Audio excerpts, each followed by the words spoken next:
दोस्तों, समंदर के किनारे एक पेड़ था जिस पर एक चिड़िया घोंसला बनाई थी। एक दिन हवा चली तो चिड़िया का बच्चा समंदर में गिर गया। चिड़िया बच्चे को निकालने लगी तो लड़खड़ा गई। उसने समंदर से कहा, अपनी लहरों से मेरा बच्चा बाहर फेंक दे। समंदर ने ऐसा नहीं किया। चिड़िया बोली, देख मैं तेरा सारा पानी पी लूंगी और तुझे रेगिस्तान बना दूंगी। समंदर बोला, चिड़िया मैं चाहूँ तो सारी दुनिया को खत्म कर दूं, तू मेरा क्या बिगाड़ सकती है। चिड़िया बोली, फिर तू देख। यह कहकर उसने समंदर से पानी का एक बूंद भरा और उड़कर पेड़ पर बैठ गई। फिर आई बूंद भरा और पेड़ पर जा बैठी। उसने ऐसा 40-50 बार ही किया तो समंदर घबरा गया। समंदर ने एक जोर की लहर मारी और चिड़िया के बच्चे को बाहर फेंक दिया। पेड़ जो यह सब देख रहा था, समंदर से कहा, तू पल भर में दुनिया नष्ट कर सकता है। एक चिड़िया से डर गया। समंदर बोला, मैं तुझे एक पल में उखाड़ सकता हूँ। भला मैं चिड़िया से डरूंगा? ऐसा नहीं है। दरअसल मैं तो एक माँ से डरा हूँ, माँ के जज्बे से डरा हूँ। माँ के सामने तो अर्श हिल जाता है तो मेरी।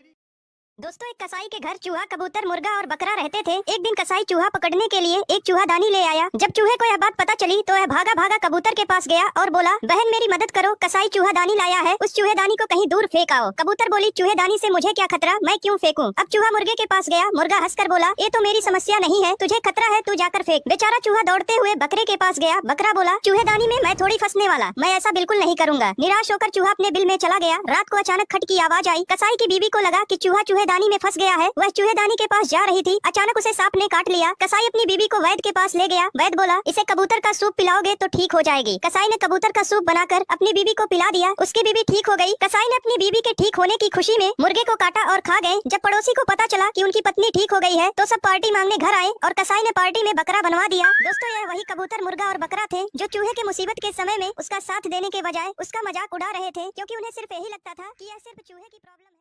दोस्तों, जंगल में एक कौवा रहता था। वो बहुत खुश रहता था। एक दिन उसने हंस को देख लिया। उसे देखते ही सोचने लगा, यह तो इस जंगल में औरों से बहुत सुंदर है, इसलिए यह बहुत खुश रहता होगा। कौवा हंस से पूछा, तुम इतने सुंदर हो इसलिए तुम बहुत खुश होगे ना? हंस बोला, हाँ मैं पहले बहुत खुश रहता था जब तक मैंने तोते को नहीं देखा था। मेरे शरीर का तो एक ही रंग है, लेकिन तोते के शरीर पर तो दो दो रंग है। सच में तोता बहुत खुश रहता होगा। अब कौवा तोते को देखना चाहा। कौवा तोते के पास गया, पूछा, तुम दो दो रंग पाकर बड़े खुश होगे ना? तोता बोला, हाँ मैं तब तक खुश था जब तक मैंने मोर को नहीं देखा था। मेरे पास तो दो ही रंग हैं, लेकिन मोर के शरीर पर तो कई रंग हैं। मोर सबसे सुंदर पंछी है, वह बहुत खुश रहता होगा। अब कौवा मोर को ढूंढने लगा, लेकिन उसे पूरे जंगल में एक भी मोर नहीं मिला। मोर को ढूंढते ढूंढते वह चिड़िया घर में पहुंच गया। कौवा बोला, मोर तुम बहुत सुंदर हो इसलिए बहुत खुश होगे ना? मोर दुखी होते हुए बोला, भाई सुंदर हूँ इसीलिए तो चिड़िया घर में कैद हूँ, वरना मैं भी आजाद होता। सबसे खुश तो तुम हो, तुम्हें कोई पिंजरे में कैद नहीं करता, तुम अपनी मर्जी से घूम फिर सकते हो।